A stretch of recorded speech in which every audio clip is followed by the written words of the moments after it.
بسم اللہ الرحمن الرحیم۔ السلام علیکم ساتھیوں، کیسے ہیں آپ سب لوگ؟ میں 19ویں رات کے قصے کے ساتھ آپ کی خدمت میں پھر حاضر ہوں۔ 19ویں رات کا قصہ شروع کرتے ہیں۔ جب 19ویں رات ہوئی تو اس نے کہا کہ اے نیک بخت بادشاہ، خلیفہ نے حکم دیا کہ یہ داستان بھی تم قلم بند کر لو اور شاہی کتب خانے میں داخل کر دو۔ پھر اس نے پہلی لڑکی کی طرف مخاطب ہو کر کہا کہ تجھے کچھ معلوم ہے کہ وہ دیونی کہاں ہے جس نے تیری بہنوں میں جادو کیا ہے؟ اس نے جواب دیا کہ اے امیر المومنین، اس نے مجھے اپنے کچھ بال دیے ہیں اور کہا ہے کہ جب تو مجھے بلانا چاہے تو ان بالوں میں سے ایک بال لے کر جلا دینا اور میں فوراً آ جاؤں گی، خواہ میں کوہ کاف کے پار ہی کیوں نہ ہوں۔ خلیفہ نے کہا کہ مجھے وہ بال دو۔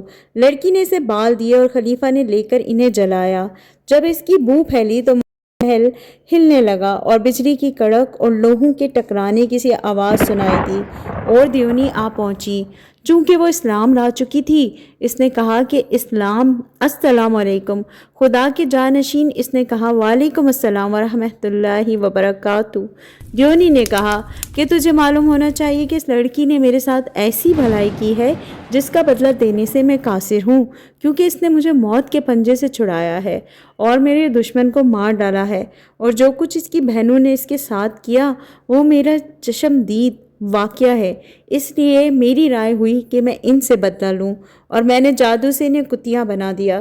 پہلے میرا ارادہ تھا کہ انہیں قتل کر ڈالوں، لیکن پھر مجھے یہ احساس ہوا کہ ہو سکتا ہے کہ اس سے لڑکی پر گراں گزرے گا۔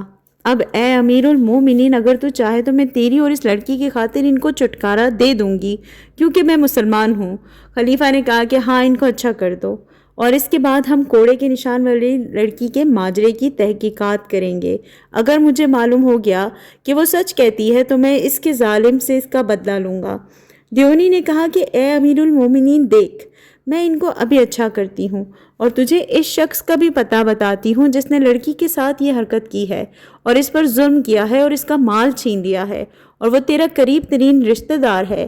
اس کے بعد دیونی نے ایک پیالہ پانی لیا اور اس میں کچھ پڑھ کر پھونکا اور کچھ ایسے الفاظ کہے جو میری سمجھ میں بھی نہ آئے، اور وہ پانی دونوں کتیوں پر چھڑک دیا اور کہنے لگی کہ اپنی اصل انسانی صورت پر آ جاؤ، اور وہ اپنی پرانی صورت پر آ گئیں۔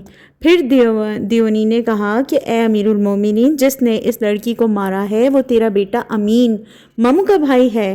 اس نے اس لڑکی کے حسن و جمال کی تعریف سنی تھی اور چالاکی سے اسے بلوایا اور حلال طریقے سے اس سے نکاح کیا تھا۔ اس لڑکی کے مارنے میں اس پر کوئی جرم عائد نہیں ہوتا، کیونکہ اس نے اس سے شرط کرائی تھی اور بڑی بڑی قسمیں کھلائی تھیں کہ اس سے کوئی ایسا فعل سرزد نہ ہو، لیکن اس نے قسم توڑ دی۔ اس پر اس نے لڑکی کو قتل کرنے کا ارادہ کیا، لیکن خدا کے در سے چھوڑ دیا اور محض کوڑے مارنے پر اکتفا کیا اور اس کو گھر بھیج دیا۔ بس یہی داستان ہے اور دوسری لڑکی کی، اور اللہ بہتر جانتا ہے۔ جب خلیفہ نے دیونی کی باتیں سنی اور لڑکی کی مار کا اسے علم ہو گیا تو وہ بے حد اچنبھے میں آ گیا اور کہنے لگا کہ پاک ہے ذات خدا کی جو بزرگ عالی شان ہے، جس نے میرے اوپر یہ احسان کیا ہے اور دونوں لڑکیوں کو جادو اور تکلیف سے نجات دی ہے، اور اس لڑکی کی داستان نے مجھے مطلع کیا ہے۔ خدا کی قسم، میں ایسا کام کروں گا کہ میرے بعد تواریخ میں لکھا جائے۔ پھر اس نے اپنے بیٹے امین کو اپنے پاس بلایا اور اس سے دوسری لڑکی کا ماجرا پوچھا۔ اس نے سب کچھ سچ سچ بتا دیا۔